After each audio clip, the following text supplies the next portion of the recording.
in here.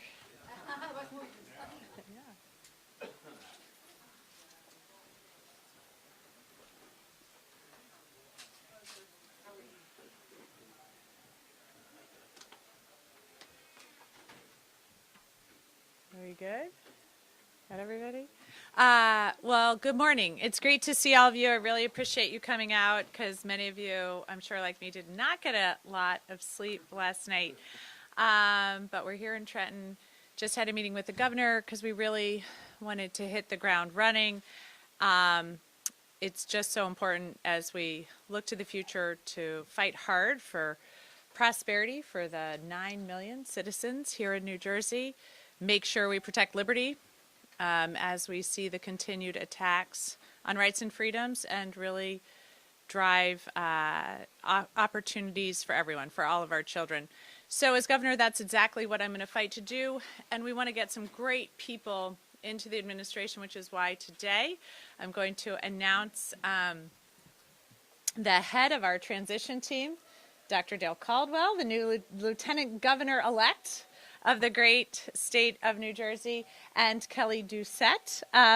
So Dr. Dale Caldwell, you guys have probably gotten to know over the past several months as we've been campaigning. He has just been a champion for people across this state for decades now, as an educator, as someone who's worked at the state level, a minister.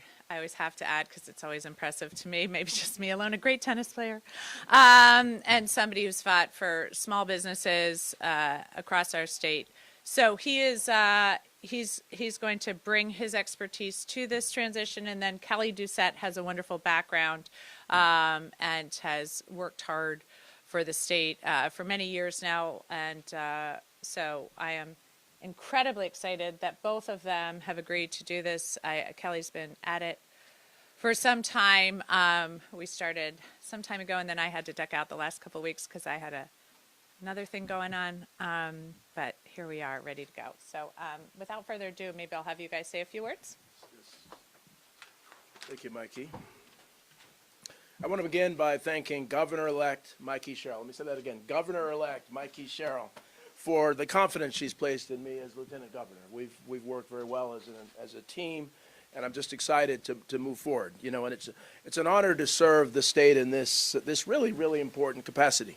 You know, I'm proud to be part of a team that's focused on building a world-class administration filled with folks who are as committed as we are to making a difference. Governor-elect Sherrill has inspired so many people across the state with her leadership, grounded in integrity, in compassion, and a deep commitment to public service. As chair of this transition, my goal is to ensure that the same values guide every decision we make as we prepare for the administration, her administration, to take office. The work of the transition is both practical and aspirational.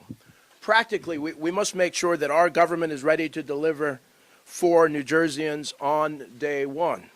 Aspirationally, we have the opportunity to think boldly about the kind of future we want to build, a future defined by opportunity, innovation, and affordability. We will assemble a team that reflects the rich talent of the state, people from every background and every region who are eager to serve. Together with our executive director, Kelly Doucette, who I've really gotten to know and is an extraordinary person, and so many others who are bringing their expertise to this effort, we build the foundation of a government that works better for everyone. This transition is about more than just filling positions. It's about charting a vision for progress at this very, very challenging time in government. Governor-elect Sherrill has made it clear that she wants to hear from the people of New Jersey, and this process will be open, inclusive, and driven by collaboration. I'm excited for what is ahead, and I'm confident that under Governor-elect Sherrill's leadership, New Jersey's best days are still to come. And now I'd like to invite up to our podium our Transition Executive Director, Kelly Doucette. Kelly. Thanks, Dale, and thanks, Governor-elect Sherrill. Very exciting to get to say that after working with you for so long. I just want to begin by thanking the Governor-elect for her trust and confidence in me to lead this transition effort as Executive Director.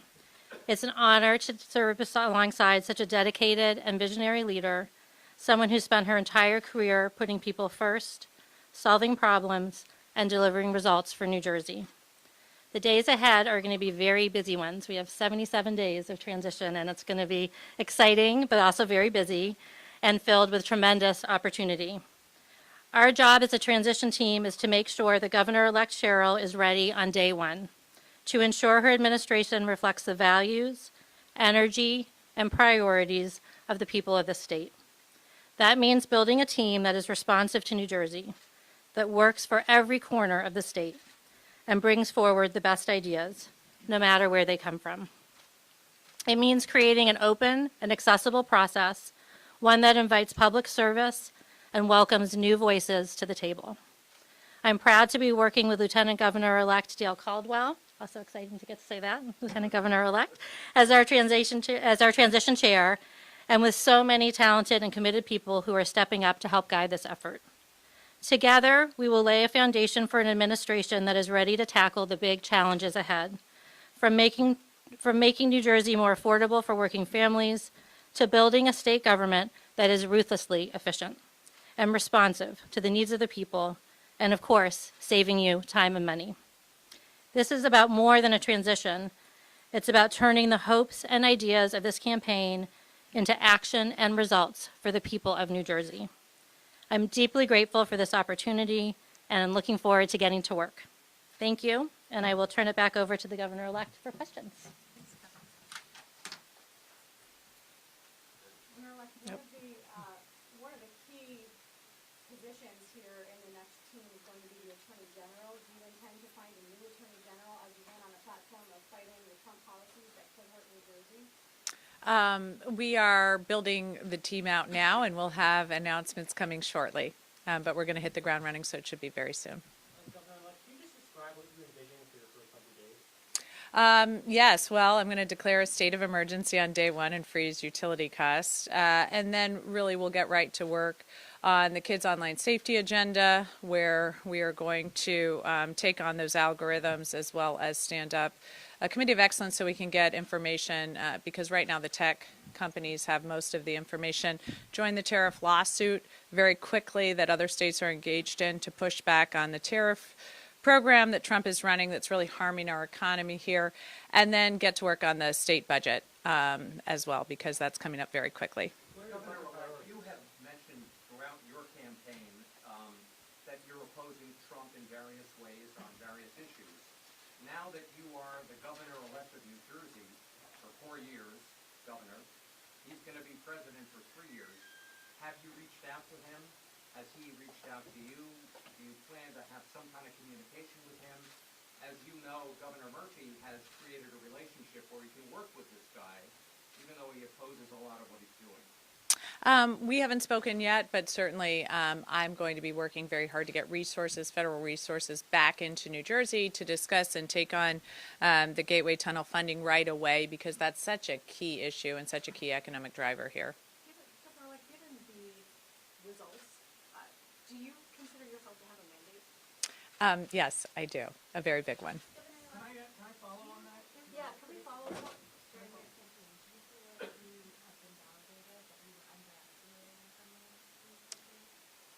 You know, I just think that what I'm so glad to see about this election is how working incredibly hard to hear from so many New Jerseyans and identify those key areas that I think are going to be so important to driving costs down, making life easier, making people have more access to opportunity, that we really, I think, have engaged with so many people, have such great thought leaders. I'm excited about the plan we've built out, but we'll keep going back and forth to make sure we're driving the right agenda forward.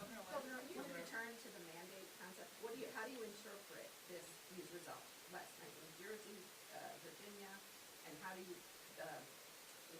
blend that with what happened in New York City? Well, I'm really focused on governing here in New Jersey, and so to see that we had, one Gloucester, one Morris County, I mean, that was pretty seismic. I think Jack won both those counties by 11 points the last time he ran, so to see white working class voters coming out. We saw, Newark perform like it hasn't since 2005, so driving that vote out, I think, with a real mandate from Newark to drive in opportunity, good education systems. Passaic County, I think, swung 18 points. Hudson County swung 22. So what I saw was that our message was resonating, because I think these working class communities, whether it's suburbs in Gloucester or black communities or Latino communities, depend so much on good governance. People I hear from want great schools. They see that, as do I, as the opportunity their kids need to succeed.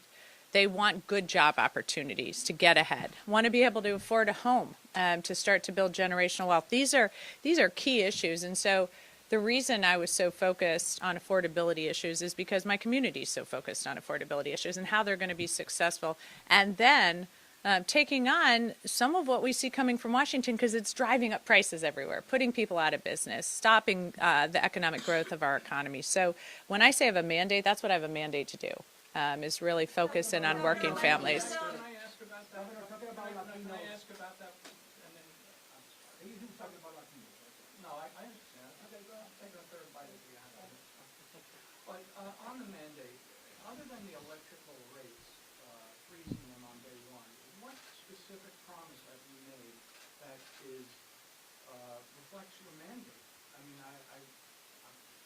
Expanding the first-time home buyers credit so people can get their foot in the door, taking on landlords who are colluding to drive up rental prices, taking on PBMs, those are the middlemen in drug pricing, to drive down drug costs, addressing the fact that the state health benefits plan is in a death spiral. That's not only raising costs on medical care, but also driving up property taxes. Schools, looking at how the bloated administration system in the schools, which is driving up property taxes as well. But we're still not getting the results in third grade reading that we want to see. So addressing third grade reading, phonics-based education for our teachers, expanding that program, high intensity tutoring because we still have learning loss problems. These are all the things that we've worked with communities on throughout the last year, and what we're hearing from communities that they want to see front and center in the agenda. During the transition, Talk about Latinos. You mentioned that they care about education, but they also care about families. And families right now are being divided and deported by the current administration in Washington. What is your plan to either fight or stop this? So I'm committed to making sure people here feel safe, getting to school safely, getting to church safely, going to report crime safely. And that is what I'm going to do as governor, also taking on those people who are not following the law and the Constitution. We're hearing reports of ICE agents picking up people who are here legally, not even allowing them to show any papers that they are here legally, people who are citizens here. We're also hearing from police officers that there are agents on the street dressed like they are going to Afghanistan. And so making sure that any agents, law enforcement here on the streets is easily identifiable as such. And at the same time, I don't want to discount our Latino community is our most entrepreneurial community. So I'm hearing a lot about red tape and permitting issues for businesses, a lot about concerns of affordability here in our state as well. So these are, this is a community that wants to see both safety, as you've brought up, for their families, for their community, but also good opportunity here with jobs and affordability. Brad, I think you had a question, Brad. Brad. What about those people that haven't had a chance to legalize themselves? For example, a couple of weeks ago, a bodega owner, a longtime resident of New Jersey, was, apprehended by ICE. Is there any way to help those people under your government? There is certainly a way to ensure people have proper representation, and that we work hard with our federal delegation to get better processes in place. So TPS recipients, make sure we address TPS. I've been a big supporter of that for Haitians and extending that, for example, ensuring people have a pathway to citizenship. I've been a big fan of comprehensive immigration reform, making sure people have that. A lot of this is something that we've come very close to time and again. And in the most recent case, Trump, I think, undermined it because he thought it was better for his campaign not to effectively address that. Brad had a question. No, go ahead. Just going off of this theme then, so will you or will you not continue to do the House election? So I am focused on keeping people safe here, and I've lined that out exactly how that'll operate. But the Immigrant Trust Directive has a lot of those aspects in it, which I've been supportive of. Governor-elect, as you know, a lot of people seem to want your own job. I guess they think it's easy. So Well, that nobody's, they won't open Congress up because the Speaker doesn't want to release the Epstein files, so it's, Any idea when you might be formally resigning? You don't have to do it when the election is, and will you be getting involved in that seat 11 race in terms of endorsing anybody? So we'll be working with leadership in the House as well as our legislature here to, as smoothly as possible, run the special election to get a new person in that seat. I likely won't be getting involved. There are some great candidates in there, so. Who are the candidates? I know Malinowski announced. Has anyone? Yes. There's another woman whose resume looks really impressive from the Obama administration. I think those are the two that have actually announced. I don't know, Sean, if you remember any more. May I ask a quick question? You talk about wanting to bring down property taxes with school consolidation, district consolidations. How would that work? Would that be a mandated? Would it be like, incentives? How would that work? Well, at its start, I think we're going to give some resources from the state to help people move towards that, especially at the administration level and especially with towns that aren't even running a full K through 12 school system, because a lot of these administrations are, they're costly. But it's not just the people, it's the buildings that they're housed in, which are old buildings. We know we have some of the oldest school structures in the nation. And so it's really just costly to keep them up. And that's not where citizens in New Jersey want to spend their money. They want to spend it on kids and education, great teachers and educators. And then we do need to update a lot of our school buildings. Like a couple of years ago, the stairs in Montclair High School fell and shut down classes for half a day for quite some time. We know ceiling in Patterson in a elementary school fell. So we have a lot of work to do there, and spending all the money on the bloated administration system is not going to lower property taxes and not going to get kids a better education. So that's where I'd start. During this transition, what steps are you going to take to set yourself up for the state of emergency that you're planning to push? Well, the very first steps is to hire two great people to lead the transition, or to put two people in place to lead the transition. But we'll, we've already had some conversations. I've already, even during the campaign, had conversations with some of our utility companies, as well as working with some policy experts on exactly what money's coming in through the BPU and how it might be used to do that. Do you think the school funding formula is fundamentally broken, and do you want to see any specific changes made to it through the legislature?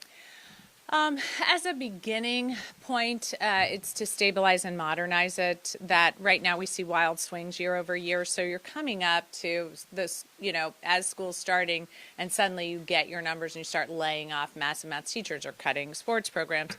So that's where I would start modernizing. It's kind of a one-size-fits-all for students with disabilities, where we know town by town it's quite different, the numbers. So those are the kind of things I'd start with, and then take a look overall at how well we are educating students, because right now we're not doing a good enough job. Like I said, third grade reading that's a key metric. As Dr. Caldwell would say, from birth to third grade you learn to read, and from third grade on you read to learn. It's a key inflection point, and we're not doing good enough to make sure that our students are ready to go on from third grade with great reading skills. Okay, last question, Can you Katie. touch on what you discussed with Governor Murphy, and have you met with legislative leaders yet, or is that in the coming days? So I spoke to Governor Murphy about really staffing up, and his advice was, just get really great people into each position. That's who will, I think, have the biggest impact on the people of New Jersey. And so we talked a little bit about that, his own transition, things he thought he did well, and things he said, I might do differently. And then we also were focused, I'm sorry, in the second part of your question. Have you met with, Oh, the legislative, yeah, sorry. I'm operating on very little sleep here. But the legislative leaders, I saw the speaker last night, but we'll continue to have conversations, and we have some meetings set up in the coming days with the majority and minority leaders. Great, thank you, that's it. Thank you, guys. Thank you, guys. Thanks so much.